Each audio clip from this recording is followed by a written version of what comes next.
What's up guys, it's me, Noir Lilbomber. Welcome back to Kingdom Hearts Explained. So today I will be tackling what is without a doubt one of the most difficult to understand concepts in Kingdom Hearts that is hardly ever talked about: death. Death in the Kingdom Hearts universe can be very complicated, so let's just get through this as simply and quickly as possible. So first, we know that in the Kingdom Hearts universe there are three components to a person: the body, the heart, and the soul, which also includes the mind. In Kingdom Hearts, the loss of a heart typically makes you a Heartless. The loss of a body leaves either a roaming heart or a nobody, but the loss of a soul leads to actual death. A lot of Kingdom Hearts fans don't know this, so this leads to a lot of confusion on whether or not a character dies when they lose their heart or their body, which, as I just explained, the loss of either separately doesn't actually lead to death.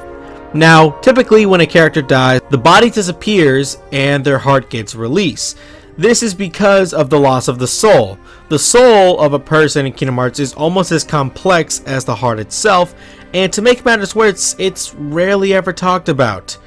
In Kingdom Hearts, the heart is eternal. However, the body of a person is not. Naturally, the body will supply the heart and soul a shelter for them until one of two components are met.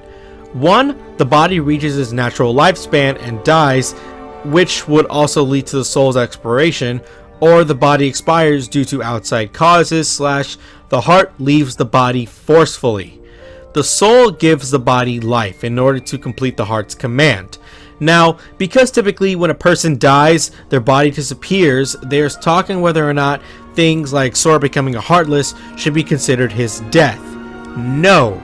To put it simply, if a person's body fades before the heart is released, they died. If the heart leaves first, then that person has something else happening to them. Now, even though it's stated that becoming a Heartless doesn't equal death, Heartless usually aren't considered to be alive due to their nature, as they only exist as a heart surrounded and commanded by darkness. There are weird exceptions to this, the two being Sora and Xehanort. Because these two were able to retain their minds and feelings, they technically had a soul to animate a fake body. Let me just make this really easy to understand. When Sora and Xehanort first became Heartless, Sora was a shadow and Ansem was just a walking robe after he gave up his body. They were of the same nature as all other Heartless. However, when Kairi brought Sora back from being a Heartless, she restored Sora to look like his old self, which was technically a fake body. This fake body was powered by a soul, which is how Sora was able to stay intelligent. Even though he has a soul and a fake body, this Sora was considered to be a walking heart, and some would even say this is still Sora being a Heartless, because his real body and soul were used by Roxas, and they were even used to create Naminé. Meaning, Endgame Kingdom Hearts 1 to beginning of Kingdom Hearts 2 Sora is simply a walking heart. Ansem is in a similar case, except it's easier to grasp. Like I said, robed Ansem was nothing but a heart, so he shared the same nature as Heartless. However, when he possessed Riku, he took his body for himself. He was supplied with a body and soul and became alive. He was still considered a Heartless because the body and soul belonged to Riku's, and his actual body and soul was being used by Xemnas. Speaking of nobodies, while they technically don't exist, they can still die because they possess the two components of a person that leads to death: the body and the soul that fuels the body. If the nobody dies, the body fades like normal and the soul goes away.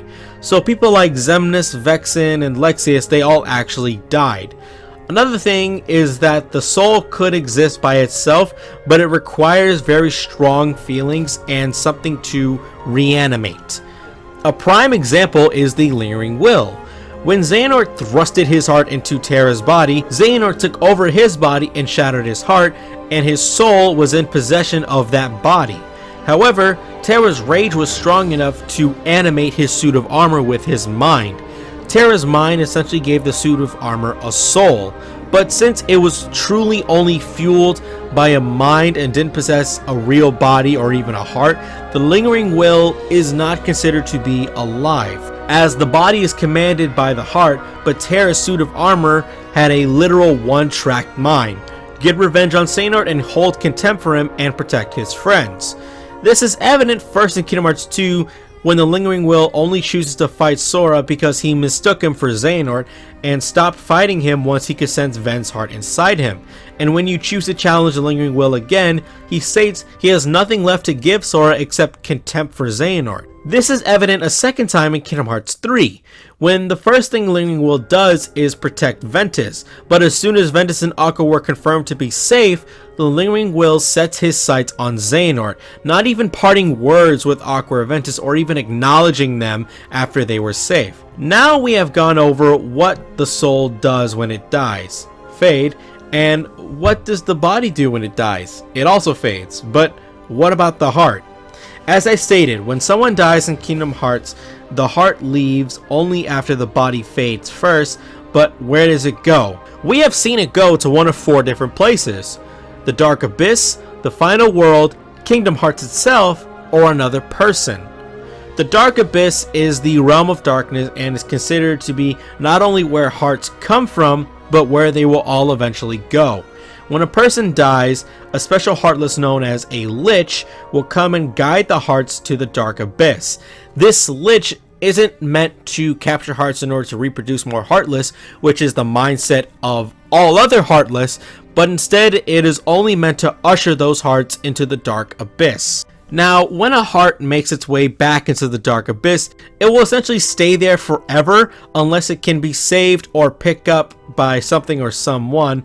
And from there, if nothing is done, then the heart will simply stay there with its savior or go back to the Dark Abyss. We see this happen with the Riku replica. He died in Chain of Memories and his heart made its way to the Dark Abyss. In Kingdom Hearts 3, which is more than a year later, his heart made contact with the real Riku and found shelter inside him. The replica, however, made his way back into the Dark Abyss after extracting his past self from a replica body in order to give Naminé a chance at life. The second place we see hearts go is the Final World. The Final World is essentially the Kingdom Hearts version of Purgatory. It's a special place that exists between sleep and death, and is where a heart goes after death if they hold on to something dear from their life, and they will continue to be in the Final World unless the heart can either give up on what it holds on to dear or finds resolution. These things that can keep a heart in the Final World can be strong feelings, even something as simple as the love of a child, the love of a parent, or the love of battle with a heated rival, anything of the sort. We see this with the Nameless Star, as she admitted that after death, her heart pined for someone she knew during her life. Normally, when someone is in the Final World, they only exist as a star. Nothing of them remains except for the thought and feelings belonging to their heart. As seen with Sora though, it is possible to retain your normal form while in the Final World, because Kairi had held onto Sora and desperately did not want him to die. Sora retained his human form because of this. If I were to guess why, it's because instead of a heart's deep feelings to stay a heart, Kairi's deep desire to keep Sora alive kept Kairi's idea of Sora, or his form, alive.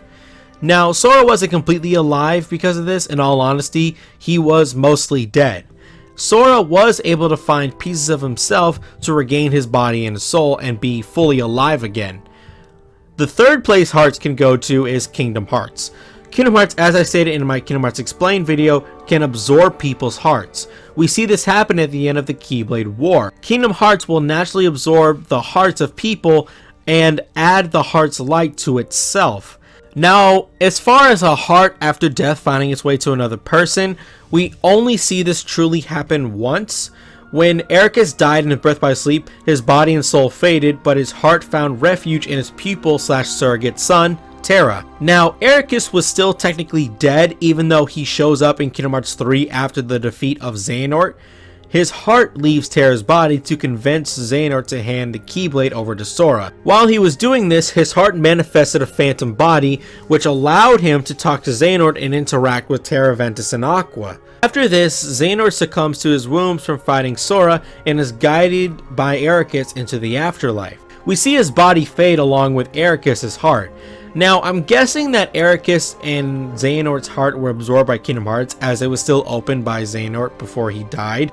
Now, one last thing I should bring up is how to bring someone back from the dead. So far, there is only one way to bring someone back from the dead. That is the use of the power of waking. And don't worry, I do plan to explain the power of waking in a future video. By using worlds to chase hearts, if the person using the power of waking can stop the lich in time before it ushers the hearts back into the dark abyss, the hearts will go back to where they belong and where they fell. We see this with Sora helping out the Guardians of Light and Sora saving Kairi. Sora ushers the heart back to where they fell, which helps the body and soul reform to bring someone back to life. If used too frequently, two things can happen. One is a weird repeat of time. What I mean is when Sora used the power of waking to revive the other Guardians of Light, 7 people, time seemed to have been rewound to a point shortly before their initial defeat. This is known as a singularity point and is a small side effect for this use of the power. The other side effect, which is a very big issue, is the user's own death. As stated by young Xehanort, using the power of waking to chase hearts is an incorrect way of using this power, and using it in this method will unintentionally usher the user's heart to the dark abyss, where hearts go after death, and the body and soul will fade away. We see this in Kingdom Hearts 3 after Sora had already used the power of waking incorrectly 7 times back to back. He used it incorrectly one more time to save Kairi, who had been killed by Xehanort. Sora was able to bring her back to life, but shortly after he did, he faded away. Now, I know we see Sora in the secret ending of Kingdom Hearts 3, but since we don't really know what's going on there, I feel like I can't really include this.